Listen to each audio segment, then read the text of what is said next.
I used to fuck guys like you in prison. I would say the question as to whether or not Roadhouse is worth watching or a good movie really depends on person to person, really varies on your outlook on enjoying media, ironically, whether or not you have the patience to sit through things that are so bad they're good. Now the movie has garnered a bit of a cult following in recent years, also got the remake, but it's like even at the time of its release it was being viewed in the same vein as good bad movies. If you look at the different reviews between Siskel and Ebert, are very interesting. One of them just hated it and thought it was absolute slop, and the other one was like, this kind of is verging on being so shit that it's hilarious. Not a lot of information, at least on the Wikipedia, about the production of this movie either, so I feel like I'm just going to hop into this and just review it, I guess. I feel like it ramps up in how interesting it is. The first couple of action scenes really had me worried because they weren't really well blocked.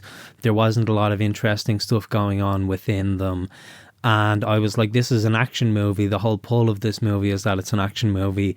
And now the first couple of bits of action are not very engaging or thrilling at all. It does escalate very intensely. You suddenly have a shot of a fucking monster truck plowing through a building and flattening a bunch of cars. It's a matter of, once again, patience of how long are you willing to give this movie before you decide if you're going to fucking like it or not. Every man in the world has been forced to sit through Dirty Dancing. I have been one of those men. I've been forced to sit through Dirty Dancing in my life, and I think that kind of coloured my idea going into Roadhouse of Patrick Swayze, because I was going in thinking of him as he's this like 90s heartthrob. He died tragically young and people were really sad about that. You're coming into this movie viewing Patrick Swayze as like a dancing kind of rom-com character. It makes the whole thing really funny. The fact that he's this ultimate badass in this movie and people are talking about him like he's fucking Batman or something. Like, he's absolutely amazing. He's good. He's real good. And it's little pretty boy, Dirty Dancing star himself, Patrick Swayze. Even a joke about that. People keep saying, I thought you'd be bigger. I thought you'd be bigger. He's supposed to be this big intimidating bouncer and he's like 5'8" or whatever the fuck Patrick says he was. And he's not necessarily good in this movie by any stretch of the imagination. I think he plays the parts where he's really tired well. I think he's better in Dirty Dancing than he is in this fucking thing. Sam Elliott's character is kind of hilarious because it's like an unironic version of the character he's playing in Big Lebowski. He keeps calling him like compadre or some shit like that, amigo, like unaware of the fact that it's corny. And I think that's the tipping point on this movie is, are they aware? Is the director aware? Is Patrick Swayze aware?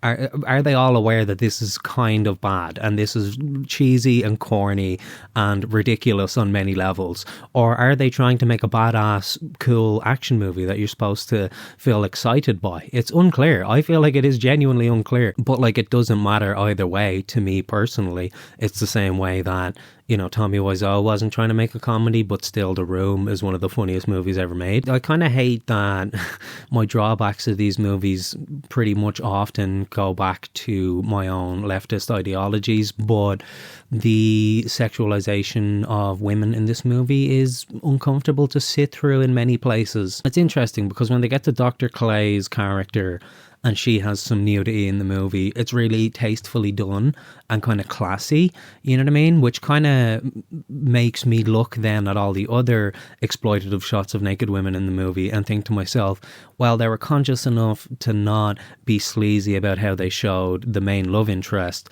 so they're aware that what they're doing is on some level a little bit voyeuristic or something. That character, Dr. Clay, doesn't make any sense. She witnesses Patrick Swayze tear out a man's throat and she leaves. She's like, you're crazy, she literally says to him, and leaves, which is a reasonable response.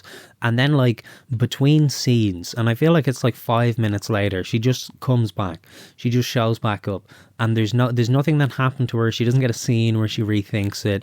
They don't even have a conversation of her being like, well, I've thought about it and it was self-defense, whatever, blah blah blah. She just comes back and just is back now, you know what I mean? Just, I guess, changed her mind. I don't know, it's not clear. Roadhouse has the greatest line in any movie ever, possibly the greatest line in all of fiction.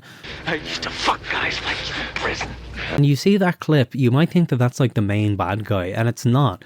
It's like one of the brawlers, one of the main, like, you know what I mean, muscle of the bad guy. But that guy dies like half an hour before the ending, 20 minutes before the ending. When I saw that clip, I was like, that has to be the climax of the movie. It's at night, they're on the riverbank, they're both covered in blood. That must be it. But it's like, no, I have a little bit of an obligation to talk about the 2025 remake.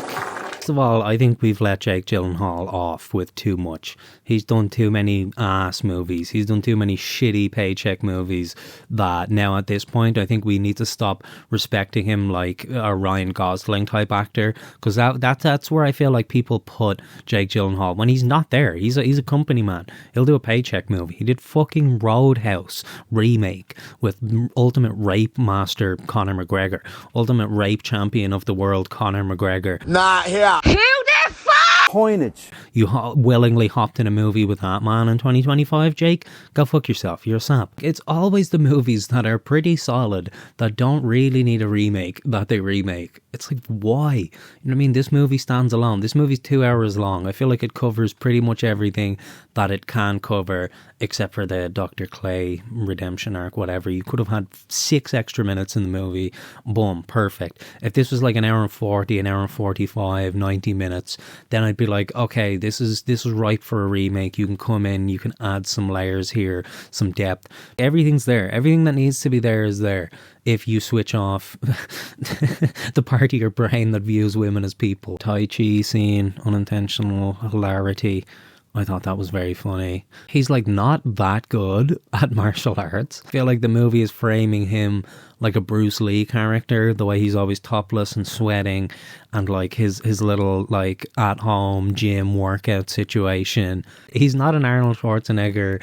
He's not a Sylvester Stallone. He's not Jet Li, Bruce Lee. He's not, like, it's just, I think that's part of the humor of the whole movie, is the fact that Patrick Swayze is trying to sell us on the idea of him being a badass action man, when that just isn't reflective with either the rest of his career or just his face card. His face card gives like JCPenney catalog model, you know what I mean? Keith David is in the movie, blink and you'll miss him. I'm not sure if that's his real hair in the movie and I'm just used to seeing him bald, or if they put a wig on that man, but you know, he's there. He doesn't get a lot to do. I honestly just thought it would be funny to review Roadhouse in amongst the network, you know what I mean? The Exorcist, They Live, these movies that have a lot of lofty ideology behind them, and then just come out with a review of something like pretty fucking stupid, pretty much in the vein of like switch your brain off and just mindlessly consume type of movie. Out of all the movies I've recommended